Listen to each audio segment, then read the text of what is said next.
A traditional corporate balance sheet provides a fractured picture of modern corporate reality. Standard ledgers miss the majority of resources that drive a business today. This chart shows the historical inversion of corporate assets.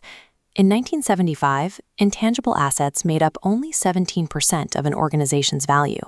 Today, that number exceeds 80%. Traditional accounting frameworks like GAAP and IFRS were engineered for a physical manufacturing economy. They track factories, inventory, and cash, but leave modern drivers of value, like intellectual property, brand reputation, and network effects, off the books. Ignoring 80% of an organization's actual value creates a massive analytical blind spot.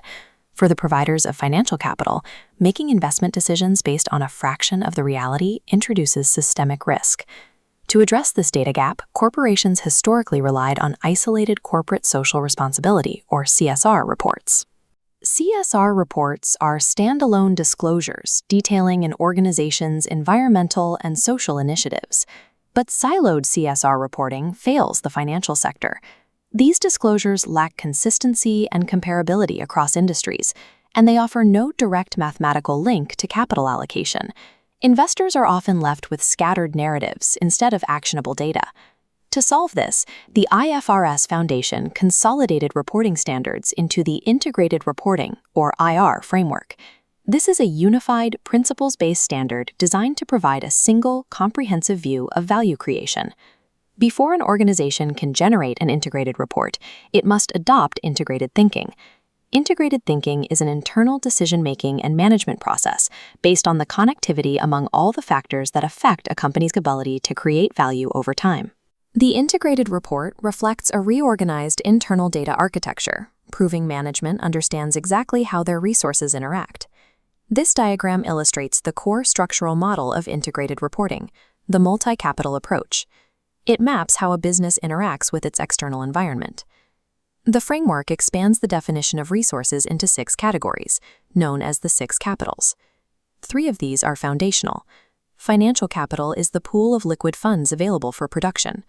Natural capital includes environmental resources, like water and land. Intellectual capital covers organizational knowledge, software, and patents. Manufactured capital represents the physical infrastructure available for producing goods. Crucially, this is about availability. If an organization relies on a third-party port to ship goods, that port is part of its manufactured capital, even if they don't own it. Human capital refers to internal employee competencies, their ability to implement strategy, and their operational loyalty. Finally, social and relationship capital measures external network resilience, brand trust, and the organization's social license to operate within its community. An organization cannot generate financial value in a vacuum. It must draw upon and alter these 5 non-financial resource pools to function.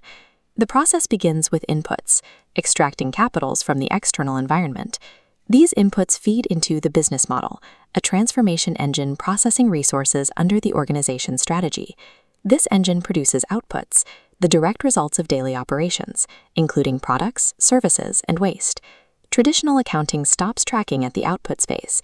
It tallies the goods sold and the cash earned, but misses the systemic consequences of how those outputs were generated. Integrated reporting introduces outcomes as the missing metric, the internal and external effects business outputs have on the 6 capitals. This completes a closed circuit. For example, toxic waste output degrades natural and social capitals as a negative outcome. This creates a circular threat. Degraded capitals restrict the cost, quality, and availability of future inputs, eventually restricting the business model itself. Conversely, successfully filing a patent is an output that increases intellectual capital. That outcome fuels better inputs for the next production cycle. This establishes the dual mandate of the IR framework. It requires organizations to measure and report on both value creation and value preservation over the short, medium, and long term. Corporate sustainability relies on a continuous feedback loop that management must actively measure and protect. Implementing a multi-capital framework in the real world introduces operational friction. Tracking all 6 capitals generates an overwhelming volume of noise. To extract useful information, a provider needs a strict materiality filter. This assessment process isolates only the data points that have a substantial effect on the organization's ability to create value over time. Once filtered, this non-financial data must be handled with care. The quality of non-financial metrics must be subjected to the same internal controls and assurance rigor as traditional financial ledgers. Setting up these systems incurs monetary costs.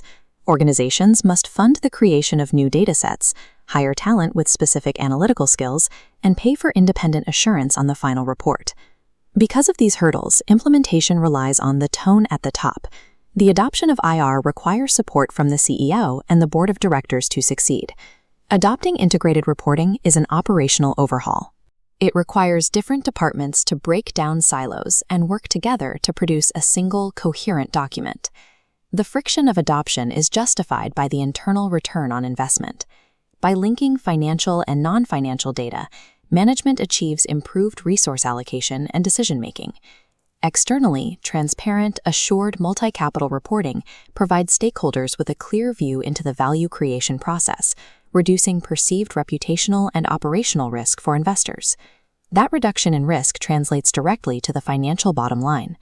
Organizations that implement integrated reporting secure a lower long-term cost of debt and equity. Because integrated thinking focuses on mapping the actual inner workings of the organization rather than just checking off required metrics, the IR framework remains relevant alongside other reporting regulations. Integrated reporting provides the structural framework for proving an organization's long-term viability to global capital markets.